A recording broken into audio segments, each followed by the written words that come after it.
ایک شخص نے کہا کہ یا رسول اللہ صلی اللہ علیہ وسلم، قسم اللہ کی میں صبح کی نماز میں فلاں کی وجہ سے دیر میں جاتا ہوں، کیونکہ وہ نماز کو بہت لمبا کر دیتے ہیں۔ میں نے رسول اللہ صلی اللہ علیہ وسلم کو نصیحت کے وقت اس دن سے زیادہ کبھی بھی غضبناک نہیں دیکھا۔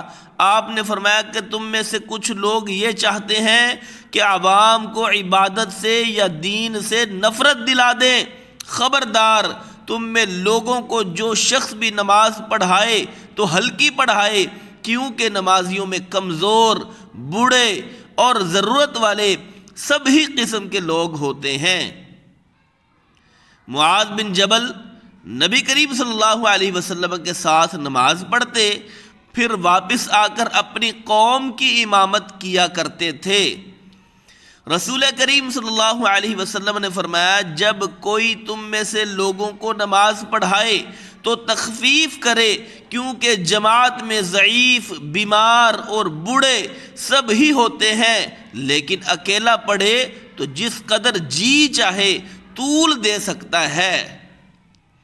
آپ نے فرمایا کہ میں نماز دیر تک پڑھنے کے ارادے سے کھڑا ہوتا ہوں، لیکن کسی بچے کے رونے کی آواز سن کر نماز کو ہلکی کر دیتا ہوں، کیونکہ اس کی ماں کو جو نماز میں شریک ہوگی تکلیف میں ڈالنا برا سمجھتا ہوں۔ انس بن مالک رضی اللہ عنہ فرماتے ہیں، میں نے نبی کریم صلی اللہ علیہ وسلم سے زیادہ ہلکی لیکن کامل نماز کسی امام کے پیچھے کبھی نہیں پڑھی۔ آپ کا یہ حال تھا کہ اگر آپ بچے کے رونے کی آواز سن لیتے تو اس خیال سے کہ اس کی ماں کہیں پریشانی میں نہ مبتلا ہو جائے، نماز مختصر کر دیتے۔